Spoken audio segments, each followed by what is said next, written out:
Hey there, Dynamite fans. We are back and we have two brand new Disney Dynamite books to show you, and they are coming out this Wednesday, July 16th. Check it out. We know you've been waiting for this. It's Gargoyles, Demona, the first issue, and this is from Gargoyles series creator Greg Weisman with art from Frank Power. And we have incredible covers from Megan Hetrick, Jay Lee, Frank Power, and Mark Spears, and all the variants, whether they're foil, virgin, black and white, doesn't matter. We've got all of them for you. And then we have Zootopia #4 from Jeff Parker and Alessandro Rinaldi with amazing covers from Trish Forstner, Alessandro Rinaldi, Craig Russo. We have a storybook art variant and a character variant. You're going to want to collect them all.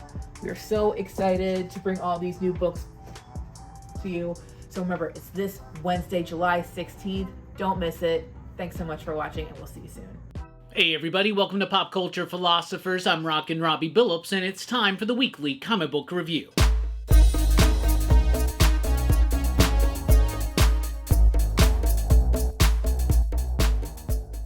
That's right, everybody. Thanks for checking out the video. I am Rockin' Robbie Billups. This is the weekly comic book review. It's the show where I read a lot of comic books and let you know what I thought about them. And boy, do we have a lot of comic books to talk about this week. It's a huge week. I had a huge stack to read, and in fact, couple of my shipments were late, so I had to read them all in one day. I had to do it old school, and let me tell you something. It was a little rough. Anyway, let's get into it. We always start with the pick of the week, and this week's pick of the week, Absolute Batman issue number 10. Y'all, I love this book. I love this Bane story. It's absolutely fantastic. I'm having so much fun with this. I think issue number 9 was my pick of the week, which is the start of this Bane story called Abomination. And this is issue 2, part 2, issue number 10, I should say. And it makes the pick of the week again. There were some pretty solid comic books this week. There were a lot of okay comics, and there were just some bad comics. But Absolute Batman number 10, to me, was my favorite. I had so much fun with this book.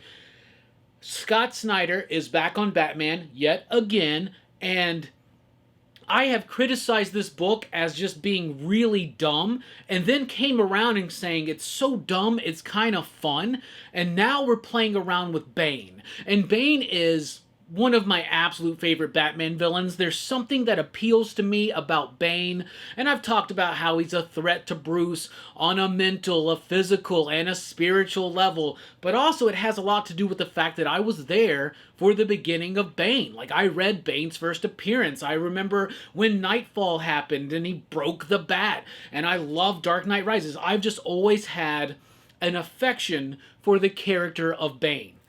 Well, of course, now that we got Absolute Bane, that's going to continue on. Absolute Bane is absolutely insane. He's like super huge, he's giant, he's crazy, he's connected to this Arc-M project. Arc-M, get it? So, it's crazy. So what happens in this issue is, after the last issue, the crazy events of the last issue, Bruce has been captured and beaten by Bane and put into Arc-M, where there are all of these gnarly experiments going on that are the experiments that fuel the rogues gallery of Batman, right? So, like, for instance, Wayland has been captured by the same people. We all know that Wayland becomes Killer Croc.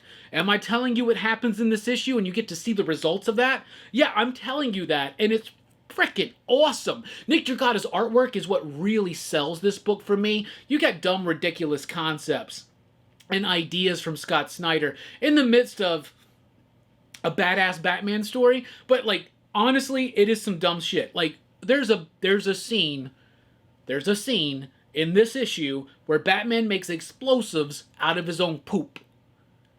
That seems so stupid and so dumb, but the way that Scott Snyder so earnestly mentions it, and the way Nick Dragata just draws the rest of the whole issue, it just works for me. It's pretty freaking cool. So I love the structure of this book as well, because we keep seeing once a month Batman try to escape from this prison, and the way that the narrative goes along with the structure, I really like it. Nick Dragata, though, he's the star of this book. When he is on this book, it works, and it works exceptionally well. Nick Dragata is one of my favorite current artists in the comic book industry. I became aware of his work through FF, but in particular East of West with Jonathan Hickman, which I think is one of the greatest comic books of the last 20 years.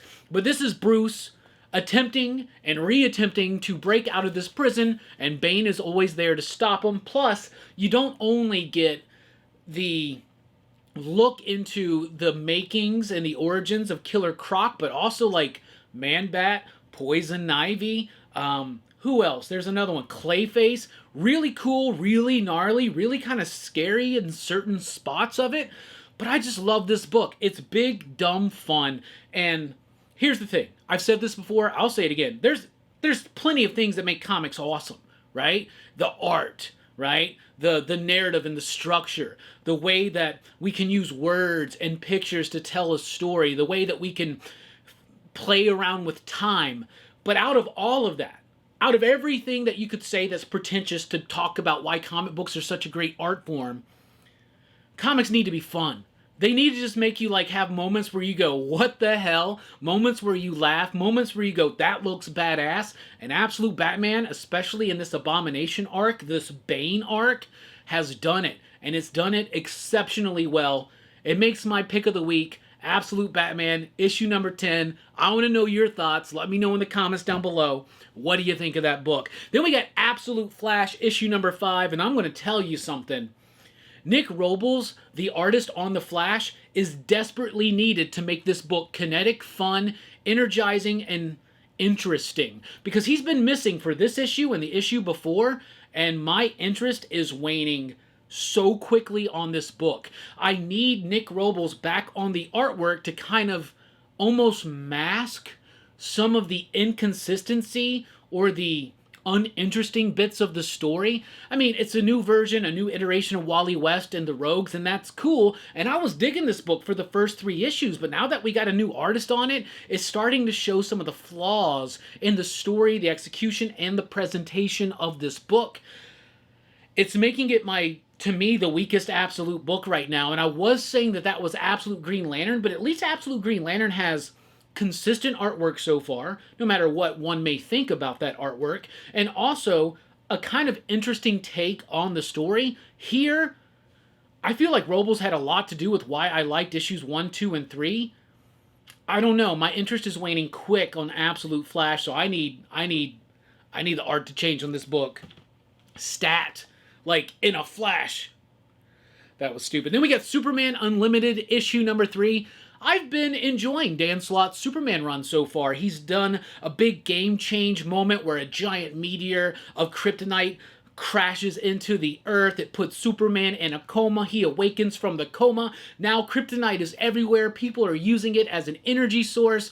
And we're continuing that story, but we're continuing the story with how it affects Krypto, the super dog, in issue number 3. Of course, Superman the movie just came out. I loved it. I thought it was great. Krypto was one of my favorite parts. Mr. Terrific was my favorite part, but Krypto was a big deal to that movie. So, of course, you got books involving Krypto, including the next book we're going to talk about. So this is a Krypto-centric issue, and it's solid, and it's good, and it tugs at the heartstrings a little bit. It's got some references to some Alan Moore classics.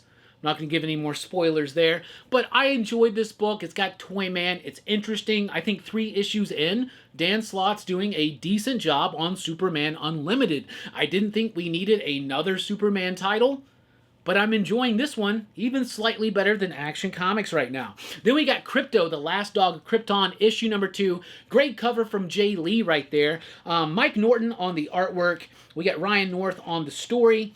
This issue focuses in on Krypto being kept by Lex Luthor, a young Lex Luthor who is trying very hard not to allow his heart to melt by Krypto. He's rather abusive to Krypto, and so it's kind of like emotional manipulation to the reader, getting you to feel very sorry for Krypto. That's what happens in through the majority of this issue, but it does it pretty decently. I don't think that this was as good as issue number 1, but I did enjoy it, and I do like it, and I'm excited to see where the story's going to develop. Then we got Detective Comics 1099, wrapping up a 3-part story with artist Lee Garbett. It's like a team-up of sorts between Batman, Harvey Bullock, and Penguin, right? And there's this drug called the elixir. I almost showed you a spoiler page. There's this drug called the elixir that keeps people young. It's what Tom Taylor, the writer, has been building up since his run started several issues ago. We're continuing that story, but even with the guest artist of Lee Garbett, we keep the flow, we keep the pace, and I thought this was a pretty solid conclusion to a mini story that continues the overall narrative going forward. And of course, next month we get the issue 1000 and 100, 1100. It's a big anniversary issue, and it's all set up for that. Detective Comics, not as strong as it was, but still pretty decent. Then we got New Gods, issue number 8. Ron V's been killing it on this book. I am already a fan of the New Gods. I think the New Gods are some of the best things that Jack Kirby ever did in comics. And let's talk about everything Jack Kirby did in comics is pretty much one of the most important things he's ever done in comics. You know what I'm saying? The creation of Fantastic Four, and by so that, the creation of the Marvel Universe, the New Gods, superpowers, all this kind of stuff. Jack Kirby is very important to the comic book industry.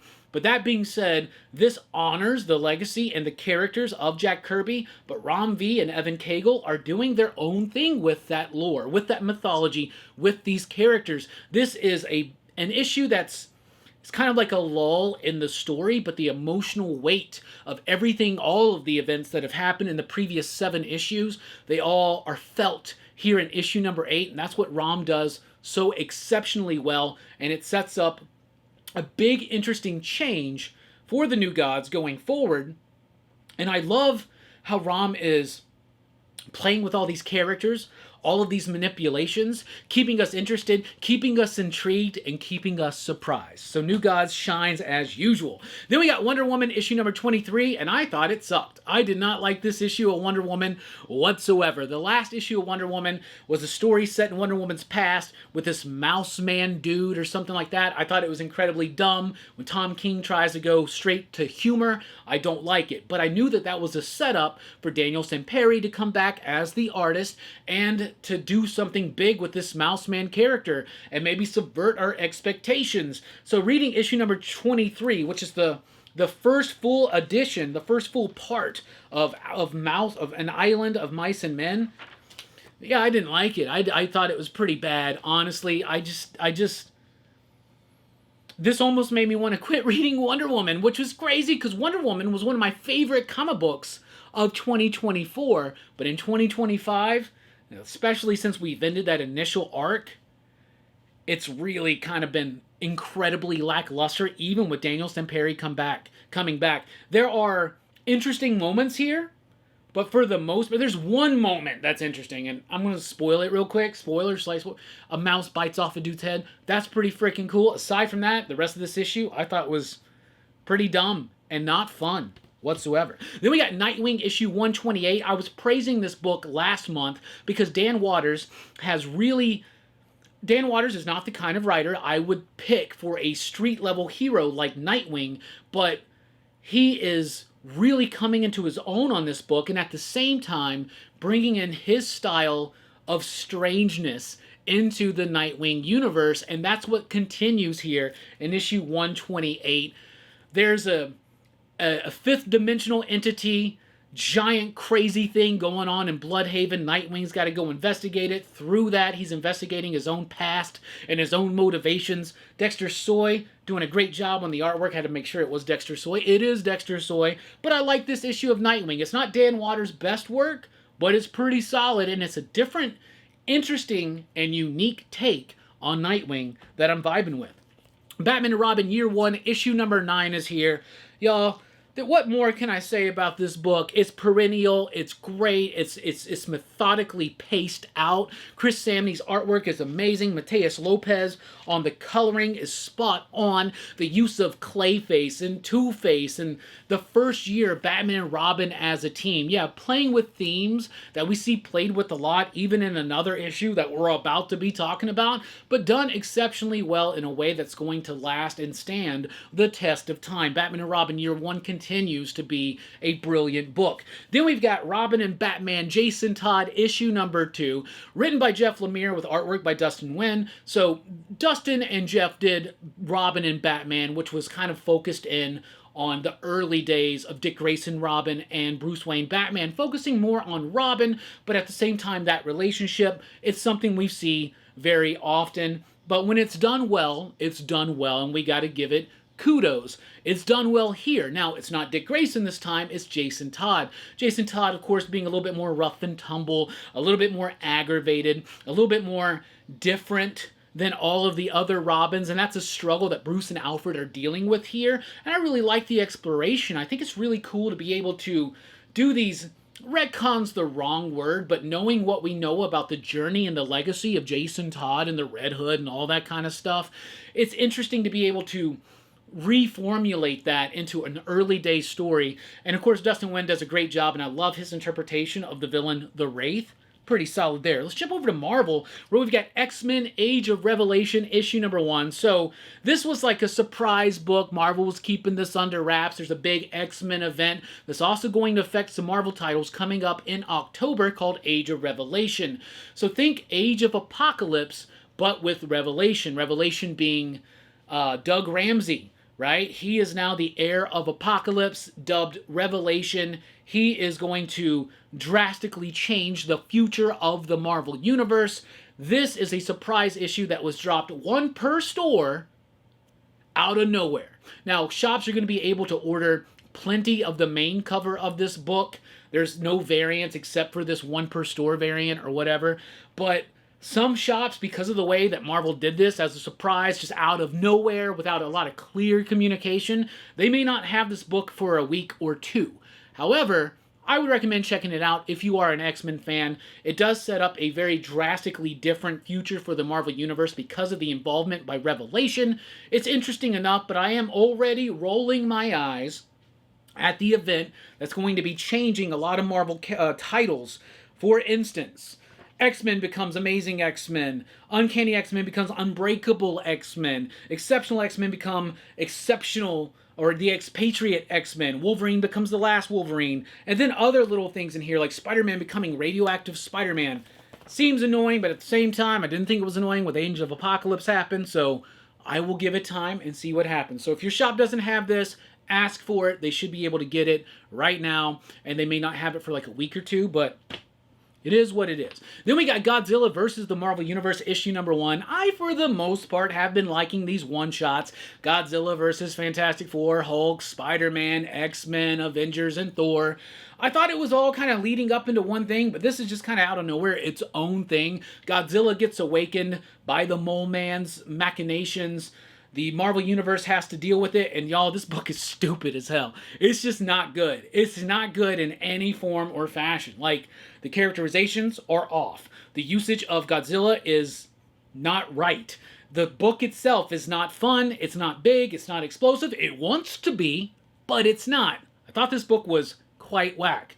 But if you're the most hardcore Godzilla fan, nothing I say is going to stop you from picking it up. Bring on the Bad Guys, Abomination, issue number 1, the latest in a series of one-shots focused in on bad guys, villains over in the Marvel Universe. Now we got Abomination. This is written by Philip Kennedy Johnson. It's all right. Kind of setting Abomination up for use in the future issues of Incredible Hulk, which Johnson is also the writer for. It was a decent enough story. It's all right. A woman from Wakanda gets Abomination to help her with some kind of mystery. Of course, it doesn't always go the way that she intends it to be. It's got that horror-infused vibe that Philip Kennedy Johnson's been giving Hulk, which I think is an appropriate tone for that book. But the issue itself is just all right. And then it's got the backup story that ties it all together. And unlike the Green Goblin one that came out a couple weeks ago, this one actually does feel a little bit more plugged in to what's going on with this whole Mephisto Sister Sorrow thing, but at the same time, it's its own thing. It's a solid Abomination story that's setting up that character for Philip Kennedy Johnson. Then we got Giant Size X-Men House of M, the continuing of a series of one-shots. Man, I'm so tired of Marvel doing this. A series of one-shots. It's just an excuse to pad the pages, pad the price, and have us feel like it's just an excuse to like have more number 1s on the shelf, more higher priced books, and to be honest, it's kind of crappy, and it's really crappy of Marvel to kind of take advantage of their audience, especially X-fans, like this. But alas, they're doing it. I read it. I'm going to let you know what I thought. It's all right. Kamala Khan's been kind of traveling through the past of X-Men events, and this one she's in the House of M and the House of M Aftermath, the Decimation era, and it's all right. This was actually one of the better issues so far of these giant-sized things, but at the same time, I still don't think it's worth it, necessary, desired, or warranted.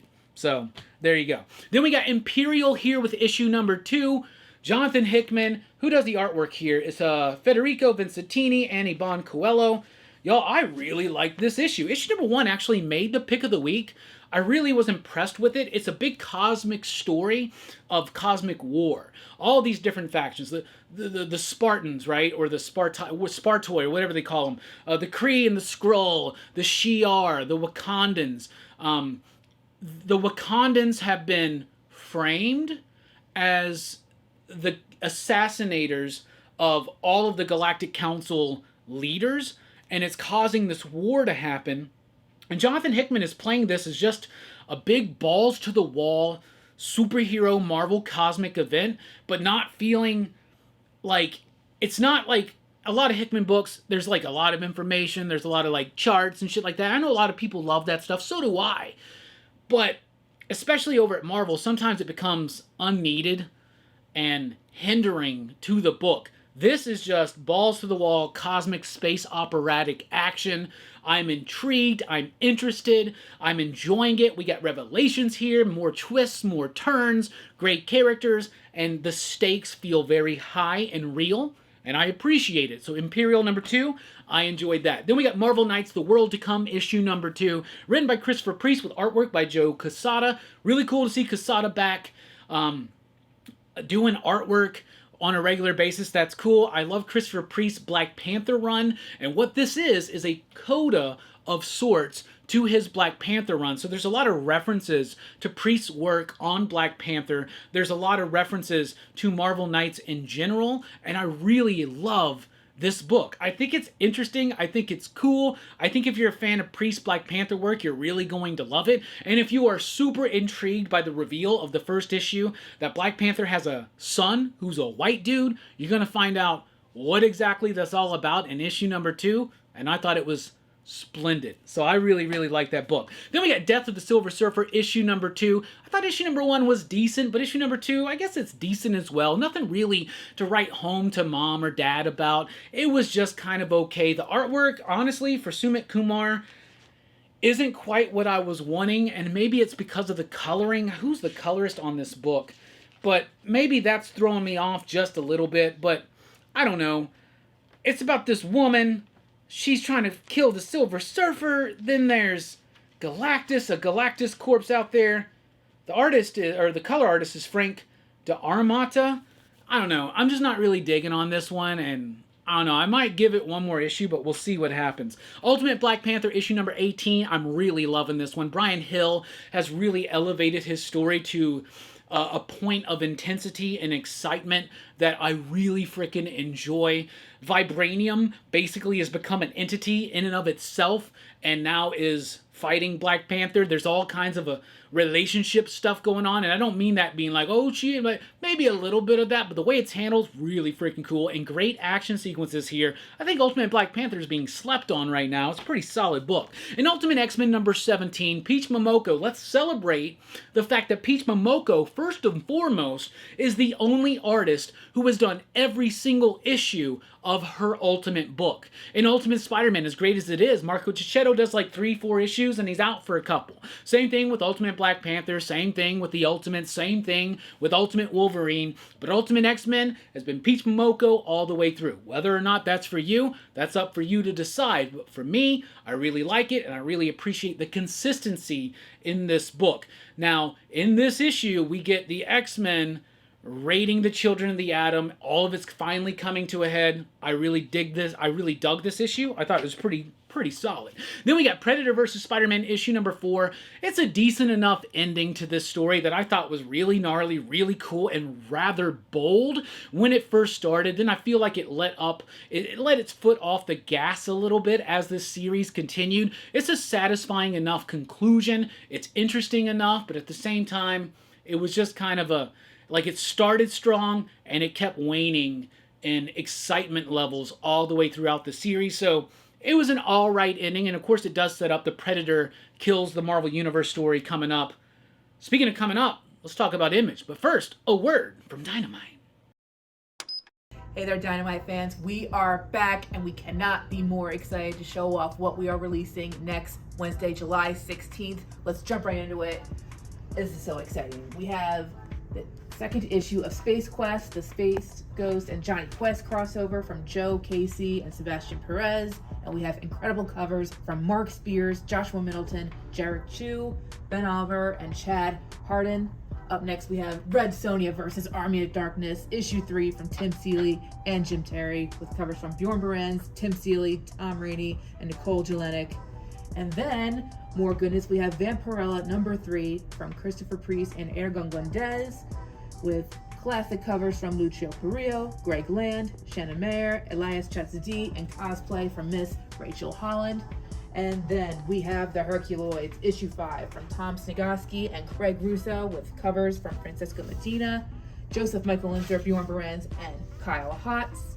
And then we have an incredible one-shot, Red Sonja Noir from David Avalone and Edu Mena, with covers from Lyrics Lee, Joseph Michael Linsner, and cosplay by Molly Stewart. And let's not forget about the cool blank cover over there.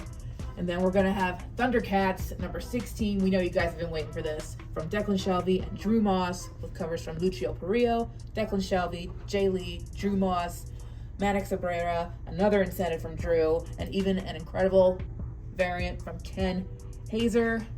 Like I said, guys, it's a big week and you don't want to miss out. Remember, all these released next Wednesday, July 16th, and stay tuned for more. Thanks for watching. See you soon. All right, and from Image, we have Ghost Pepper issue number 1. This is a new comic book by Ludo Lalabi and Andrea Lucas. I think that the writer-artist of this book, and he's also the creator, writer, artist, and letterer, but he does have, Lucas is the colorist. I think that this is the cat who was doing the artwork on those last Battle Chasers issues that came out last year. And it's an art style that's, so it's not 100% like Joe Mad, but it's in that vein, but a little bit looser and more frantic. But that being said, I really liked this issue. It's about this world.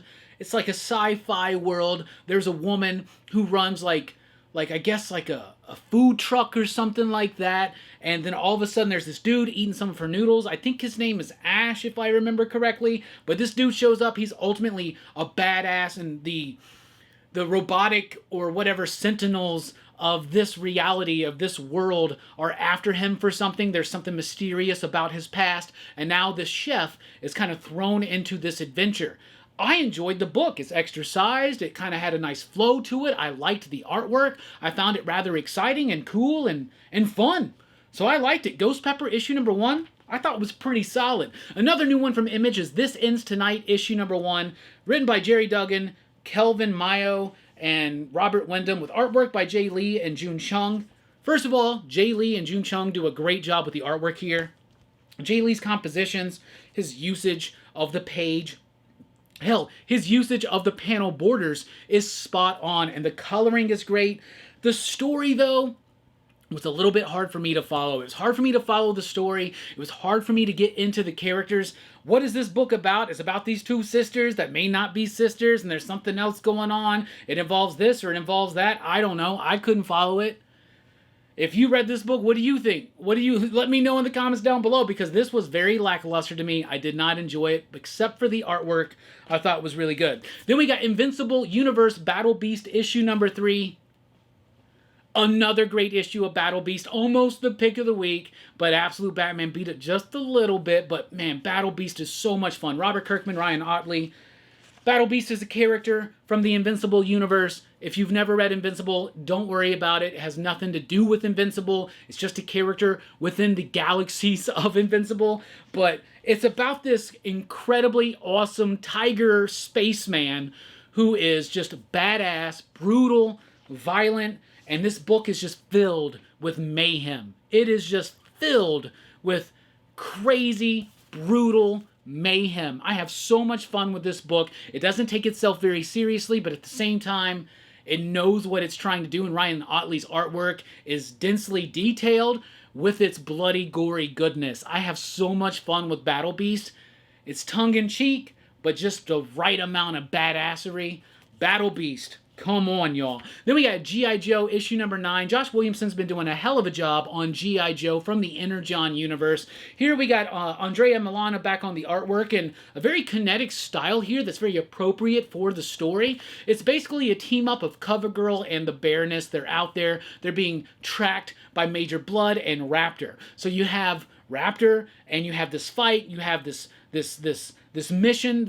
They're just trying to like chill out and keep it low, right? Baroness wants to go have a little bit of vacation, maybe scope out, make sure her parents are okay or something like that. CoverGirl has to go with her. All kinds of chaos ensues, and also more of Clutch and Hound. And I love how more fluidly they're blending the Transformers and the G.I. Joe together as these series progress. G.I. Joe issue number 9. Another solid issue. Then we got Redcoat issue number 13, bringing to an end this Northerner Redcoat story.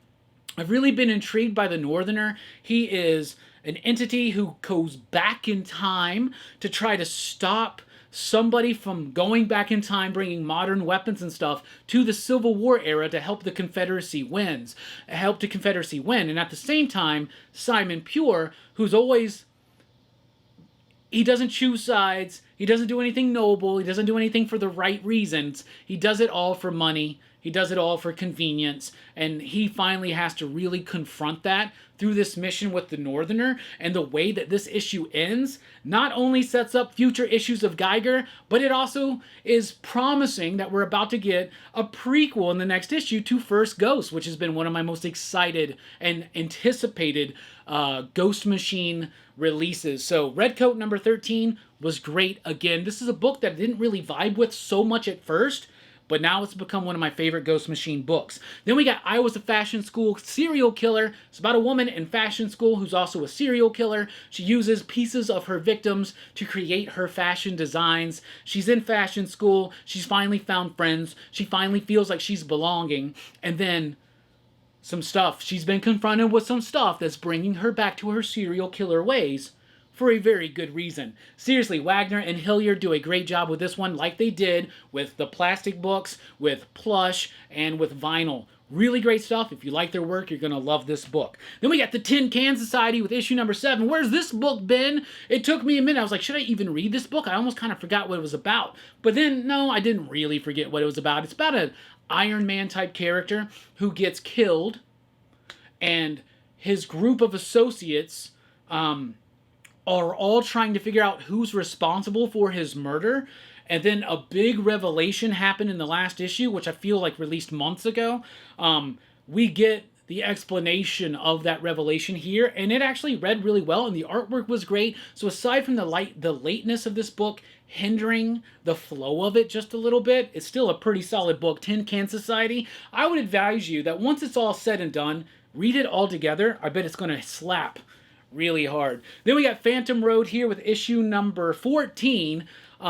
Continuing a story that's set a little bit in the past, explaining a little bit more about what's going on in Phantom Road. I like this book. It's not the best Lemire book I've read, but I enjoy the art, I enjoy the story, and this storyline has gotten me more intrigued and more in the flow of the mystery of Phantom Road than anything so far. So I think Phantom Road is actually strengthening as it gets into its third arc here.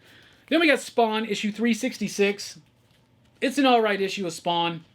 This big, giant entity is like from hell, is like demolishing the earth. Spawn's got to bring everybody together.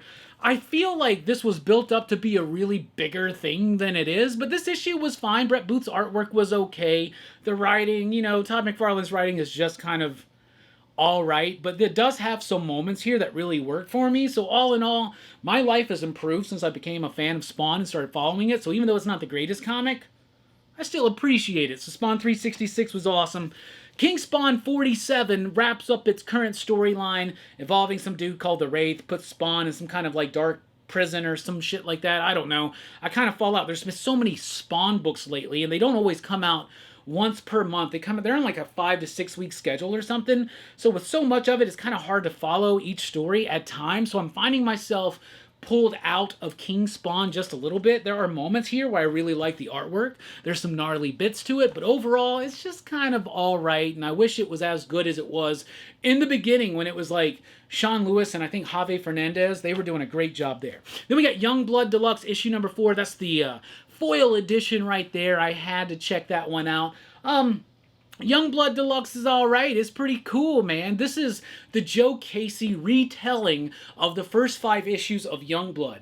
But it ends with issue number 4 because 5, if you remember, was a very truncated, rushed ending to that first arc of Youngblood. And what's interesting about reading this stuff, first of all, I love the foil covers. I love Rob Liefeld. But I love how Joe Casey was able to kind of work this story that didn't really quite land and make it work, and I think it does, and so this is an interesting kind of experiment, which was, I think Joe Casey initially wrote his scripts way back in the day, like in the early 2000s, but it's nice to have them now again with the foil cover. So there you go. All right, Dynamite is back. Dynamite is finally here. They worked out their deal with Lunar, and Dynamite comics are finally back in stores this week. We got Gargoyles, Demona, issue number 1. Greg Weisman, the creator of the Gargoyles, he was on the channel talking about this. This is a Demona, not necessarily an origin story, but a story from her past, how her and her daughter kind of come across each other and build that relationship. So it was interesting enough. I've been very much unplugged from the Gargoyles comics, and I haven't seen the show since I was like a kid, so I was a little bit pulled back, but I still thought it was interesting, and we got a Mark Spears cover right there. Then we got Red Sonja Noir issue number 1. It's just a one-shot. It's written by David Avallone with artwork by Edu Mina.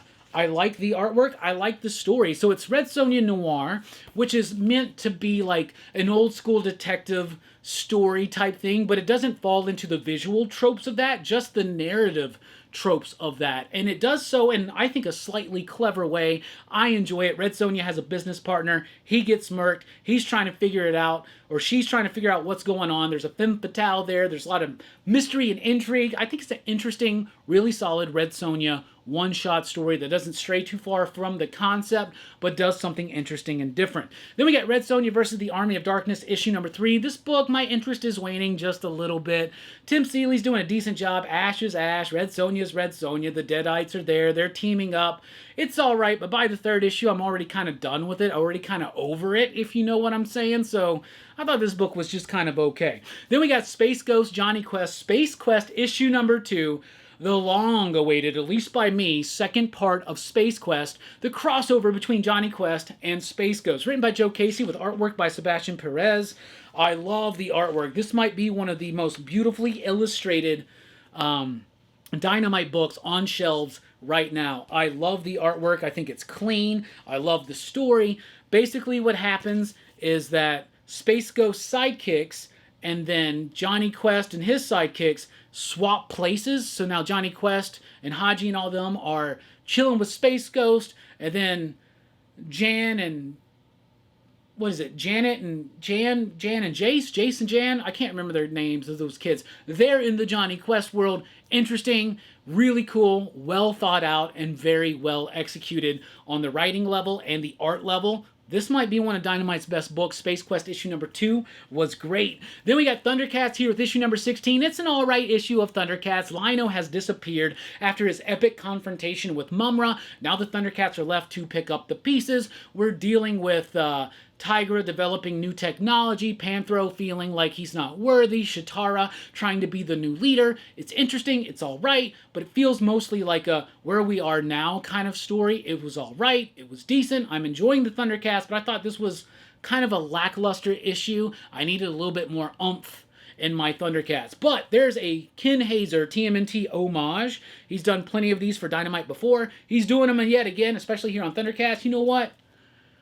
It's my channel, my personal preference. I'm giving it the cover of the week. Then we got the Herculoids issue number 5. I like the Herculoids. Tom Snagoski is doing a great job of letting us understand the importance of this world in which the Herculoids Lion. Now, we had Tom on the channel not too long ago. He was talking about this book. He said that was his mission statement on this book, was to show why this world is so important and why the Herculoids have to save it. He really starts building that up here in issue number 5. I like this book. It makes me want to go back and rewatch the original Herculoids cartoon. The only thing I really have against this book is I think the artwork is wrong for this book. I think we need something different, something more Bruce Timmey, or even more Jack Kirby. Then we got Vampirella issue number 3. I didn't read it, but it's a Mark Spears cover, and it's a great Mark Spears cover, so I had to highlight it here on the channel. But Christopher Priest continuing his epic long run on Vampirella. Then we've got Star Trek Red Shirts issue number 1 from IDW. I don't read many Star Trek books because I feel like they're kind of stiff and stagnant, and they're not very exciting. I was excited for Red Shirts because it's a book about Red Shirts. And if you're familiar with Star Trek lore and just the memes of it, like the Red Shirts are the security officers in the original Star Trek series, and they always die, like in every episode, right? So they're playing around with it here. I initially thought this was like Red Coats or Red Shirts coming back as zombies. It didn't really quite feel like that. It's just a mission. I don't know. It just kind of felt boring, stagnant, stiff.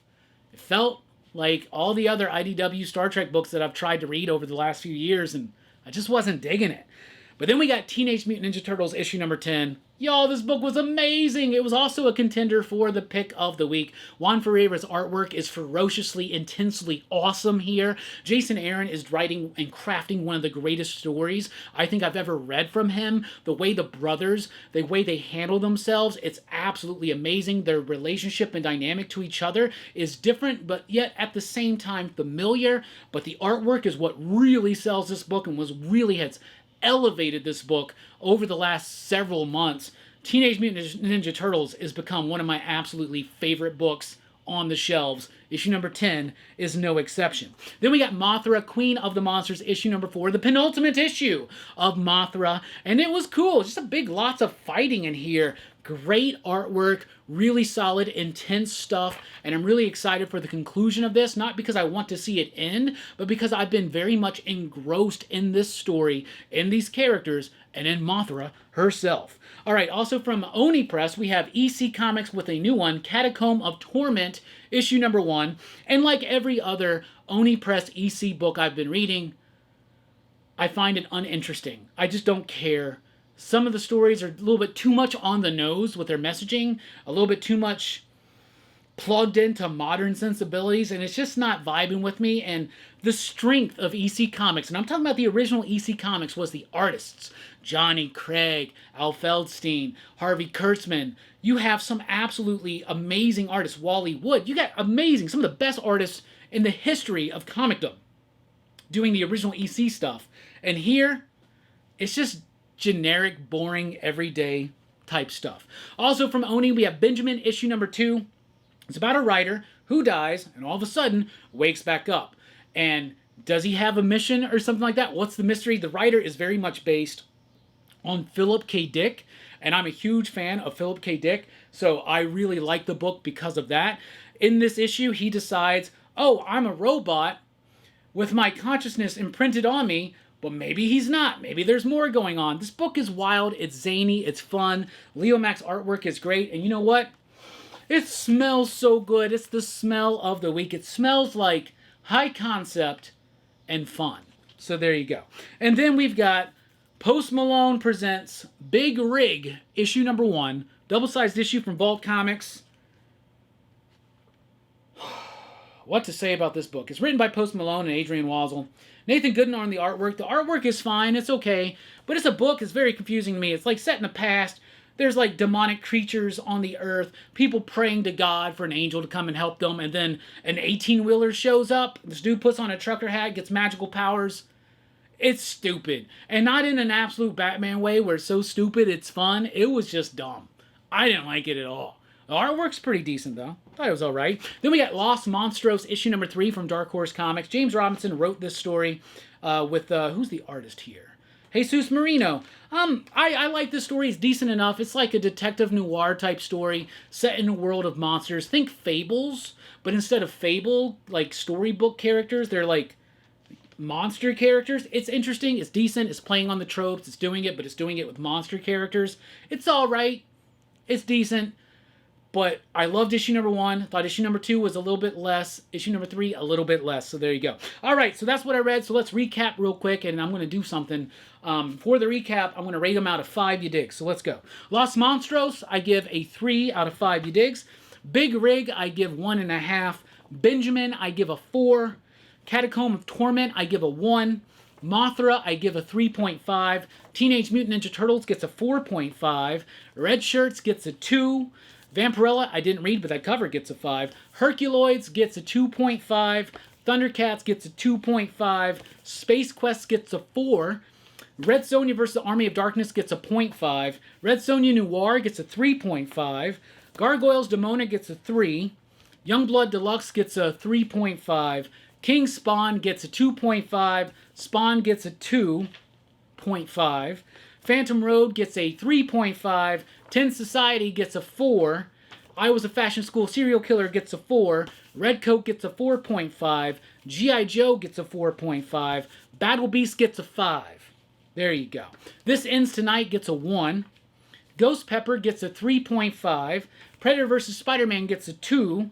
Ultimate X-Men gets a 3. Ultimate Black Panther gets a 3.5.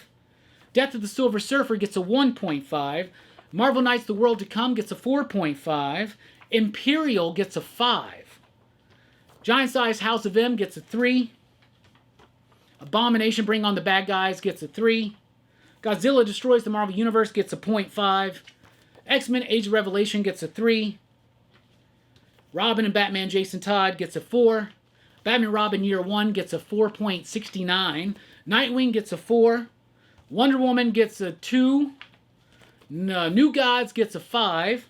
Detective Comics gets a 3.5. Crypto gets a 3. Superman Unlimited gets a 3.